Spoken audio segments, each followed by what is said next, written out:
Vows. Law number 92. A Nazirite must let his hair grow during the period of separation. Numbers 6:5. During the entire period of his vow separation, no razor may be used on his head. He must be holy until the period of his separation to Yahweh is over. He must let the hair of his head grow long. Law number 93. A Nazirite must shave his head and bring the sacrifice when the period of separation is over. Numbers 6:18. Then at the entrance to the tent of meeting, the Nazirite must shave off the hair that he dedicated. He is to take the hair and put it in the fire that is under the sacrifice of the peace offering. Law number 94.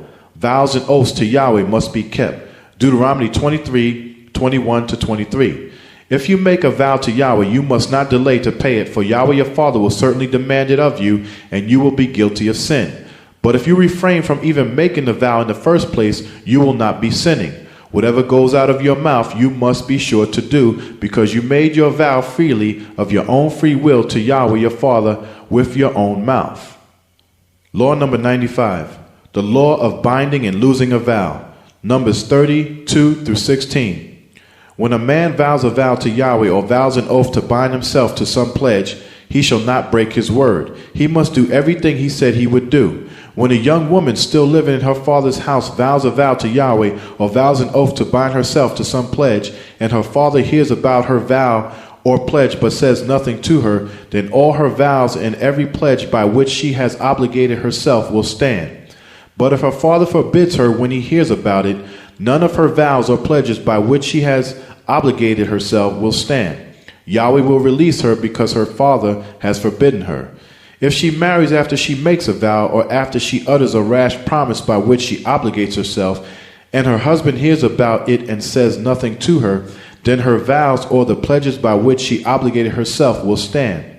But if her husband forbids her when he hears about it, he nullifies the vow that obligates her or the rash promise by which she has obligated herself, and Yahweh will release her. But any vow or pledge taken by a widow or divorced woman will be binding upon her.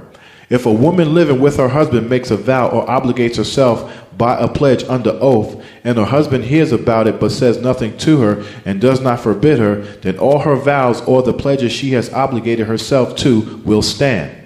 But if her husband nullifies them when he hears about them, then none of her vows or pledges that came from her mouth will stand. Her husband has forbidden them, and Yahweh will release her. Her husband may confirm her vow, or her husband may make it void. But if her husband says nothing to her about it from day to day, then he confirms all her vows or the pledges binding upon her. He has confirmed them by saying nothing to her when he hears about them. If he, however, nullifies them sometime after he hears about them, then he is responsible for her guilt.